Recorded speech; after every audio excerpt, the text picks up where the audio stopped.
Hey guys, Jeff here. I just wanted to go over a couple quick little updates about the channel. First off, my laptop is not handling games anymore. Well, at least not recording them. It can. It was working pretty well at first, but now that it's got more stuff on it, a lot more necessary stuff like editing programs and such, it just can't handle that many big programs running all at once. Like when I'm recording a game on the computer, as opposed to a console, it it has to run Bandicam, Audacity, and the game itself. That's three very demanding programs, and my laptop is good, but not that good. I wish it was, but unfortunately, that's not the case. I am looking into getting like an actual gaming desktop, gaming and editing desktop. Um, I know there's some powerful laptops out there, but I think overall getting an actual desktop computer would probably be the best way to go in the long run. I think it would last a lot longer, and well, with any luck, it'll be able to handle all those programs at once. Until I get a more powerful computer that's able to handle all those programs at once, games like Might and Magic 7 and Dracula 3, any other computer game, it's just going to have to wait, unfortunately. There's been a lot of demand to finish Dracula 3. I really wanted to get it done. I think I was pretty close to the end, but computer just can't handle it, unfortunately. Second update, and probably the one that's a little more interesting to you guys, is the next LP. I know we're in the middle of Grab by the Ghoulies, but I figured the earlier we start talking about the next Let's Play, the better. That way I can have it ready to go right after Ghoulies is done, or at least close. A lot closer than usual. So I wanted to get your opinion.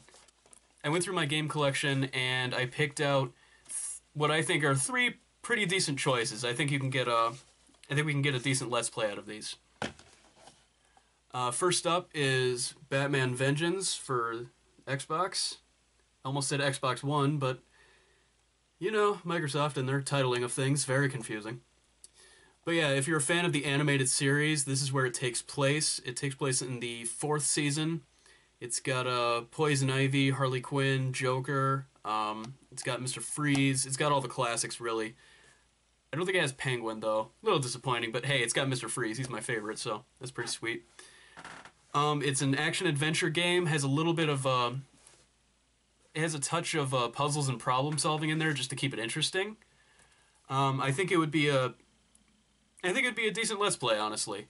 I think I got close to the end a couple years ago when I was playing it, but I never finished it. I remember, I think it was the last level. It was like the Joker's level. It was a pain in the ass. I could not get through it.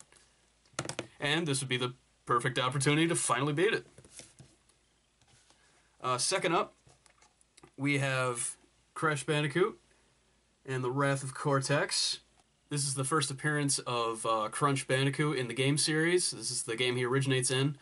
And it's a really bright, colorful, fun, kind of a action-adventure platformer. And I don't know what else to say about it. It's an action-adventure platformer. It's Crash Bandicoot. It's fun. And next up, I started off this channel doing Abe's Odyssey. I don't think it went well, but people seem to like it. Then I did Abe's Exodus. I think that went a lot better. People seem to like that as well. People just love the Oddworld series. It's a great series of game, great company. Great series of game. Great series of games.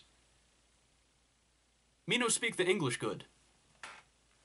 But anyway, the next installment of the series, Oddworld Munch's Odyssey.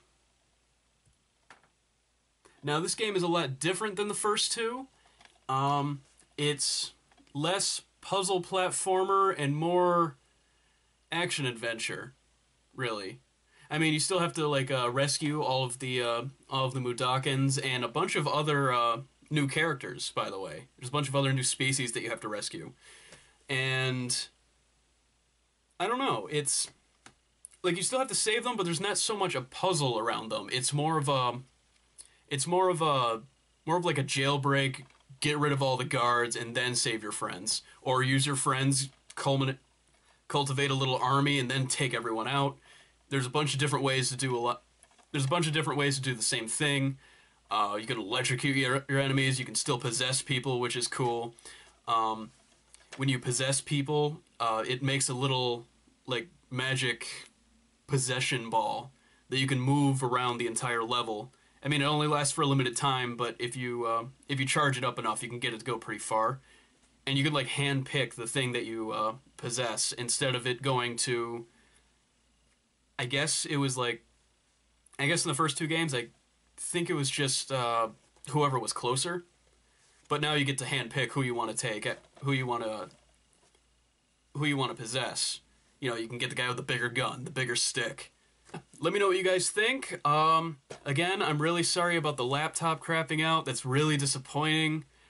We were almost done with Dracula 3, and actually got a new, really kick-ass thumbnail for it for, I think it was Christmas. And I really wanted to use it in the next video, but then shit happens.